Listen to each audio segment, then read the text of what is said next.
All right, let's dive right into this explainer. Today, we're breaking down the exact science of gaining 20 pounds of muscle naturally. And look, adding 20 pounds of lean mass, that literally transforms your physique from the ground up, no matter where you're starting from. It totally changes how you look, how you feel, the whole shebang.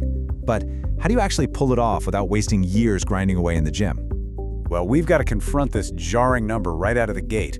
Less than 5% of people actually hit this 20-pound natural milestone. And honestly, it's not because of bad genetics or getting older. No, it's almost entirely because they're stuck on autopilot, using the totally wrong plan. To fix that, we're going to divide this explainer into a masterclass blueprint. We'll cover training mechanics, exercise evolution, fueling the growth, and finally, the chemical signal. Starting us off, Chapter 1, Training Mechanics. If you look at the actual training habits of 56 top natural bodybuilders, you'd probably expect them to live in the gym, right? Just annihilating their muscles for hours. But researchers actually found they only perform about 12 sets per muscle per week on average. Basically, for your chest, that's just 4 sets of bench, 4 sets of incline, and 4 sets of flies for the entire week. That's it. And Dr. Mike Zourdos' lab data brilliantly illustrates exactly why that is. If you look at the curve, your first 1 to 5 sets, those trigger massive growth. From sets 5 to 10, you're still getting some solid moderate growth. But anything you add beyond 10 sets, the curve completely flattens out. You hit a wall of diminishing returns so fast that researchers aren't even sure you're getting any extra growth at all. So instead of just blindly doing more, you really need to pick between 2 scientifically valid paths. Option 1 is the intensity method. You push a really small number of sets, like just 5 to 12 a week, to absolute face-reddening failure where you literally cannot move the bar another inch. Option 2 is the volume method. That's where you do 12 to 20 sets a week, but you intentionally leave 2 or 3 reps in the tank. Plus, there's some fascinating new data suggesting we hit a hard wall at 10 to 11 sets per muscle per session. Meaning, if you try to cram 12 chest sets into one single workout, you're essentially tapping out your growth potential for that day anyway. You can actually speed up your gains by up to 30% just by splitting that volume up across multiple days, like with the push-pull legs or upper-lower split. Moving right along to Chapter 2, Exercise Evolution. Pro-natural bodybuilder Steve Hall points out something absolutely crucial here. You cannot just copy a pro's routine right out of the gate. Your exercise selection has to evolve as you grow. He breaks this down into 3 stages. First, novices. You guys should just milk the 6 basic compound movements for all they're worth. But don't get trapped there forever. Stage 2 is for intermediates, who must brutally experiment, like literally become your own guinea pig, to find what actually targets your lagging muscles without wrecking your joints. And then Stage 3, advanced lifters just lock in those proven winners and double down. Now, if you're an intermediate looking for a place to start that experimentation, let's talk about some proven winners. Statistically, these give the majority of lifters massive joint comfort and crazy deep muscle pumps.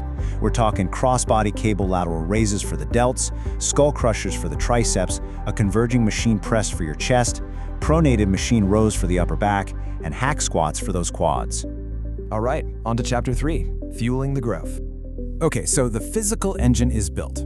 Now, we've got to look at the literal math of how to fuel that growth with pinpoint precision. Muscle growth scientist Dr. Eric Helms makes a really important distinction here. If you're a guy over 20% body fat or a woman over 30%, you actually have enough stored energy on board to build muscle while in a slight caloric deficit. You'd aim to lose about 0.5% of your body weight per week. But leaner folks, you absolutely have to eat in a scaled surplus. Beginners should shoot for a 2% gain in body mass per month, while intermediate and advanced lifters need to dial that way back to just a 0.5% to 1% gain each month. And man, this next part is a real game changer when it comes to the classic protein myth. Explaining it word to word, the science says you only need 0.7 grams of protein per pound of body weight. That is literally it. It is the minimum requirement to reach maximum growth. Let me say that again. It's the minimum for the maximum. Anything you shovel down beyond that, it isn't magic muscle dust, it's just extra calories. But hey, to actually train with that intense effort we talked about in Chapter 1, your timing is everything. The biggest mistake people make isn't actually their total protein, it's their pre-workout fuel. Eating slow-digesting carbs and protein, think oats and Greek yogurt, about an hour and a half to 2 hours before you lift, and then following that up with fast-digesting carbs right before your workout. That's what gives you sustained, explosive energy exactly when you need to push hard. Now, aside from just regular food, researcher Dr. Eric Trexler confirms that creatine is really the only truly necessary supplement out there.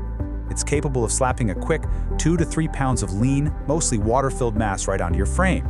The only catch is that studies show about 20 to 30% of people are just natural non-responders, but for everyone else, it's incredibly effective.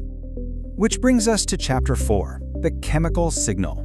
Time for a biological reality check, guys. Without the proper chemical signal, you can train and eat flawlessly, and your muscles will literally just shrink instead of growing. Neurologist and sleep specialist Dr. Andrew Spector makes this abundantly clear. Sleep is not just rest. It's the primary physiological trigger for releasing growth hormone and testosterone.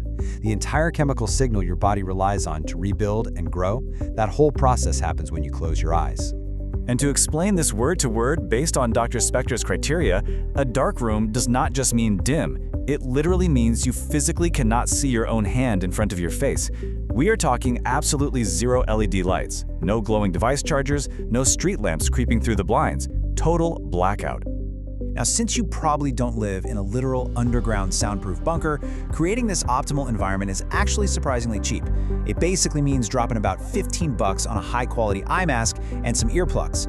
Couple that with programming your thermostat to drop into the cold zone overnight. You want a coldest between 2 and 4 a.m., and you instantly turn a standard 7 hours in bed into a deeply restorative recovery session. But hey, life happens, right? If your overnight sleep gets messed up, you aren't completely doomed. Research on elite sprinters actually proves that a tightly controlled 20-minute nap, just 20 minutes, no more, is enough to bridge that performance gap and stop the 2 to 3% drop in your afternoon workout. Pretty wild, right? Finally, let's wrap this up with the consistency outro. To close out this masterclass explainer, we really have to address the true bottleneck behind that 5% success rate we talked about at the very beginning.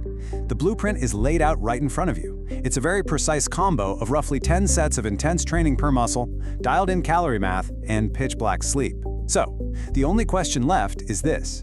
Do you actually have the unrelenting discipline to apply these boring, methodical, and scientifically precise truths week after week?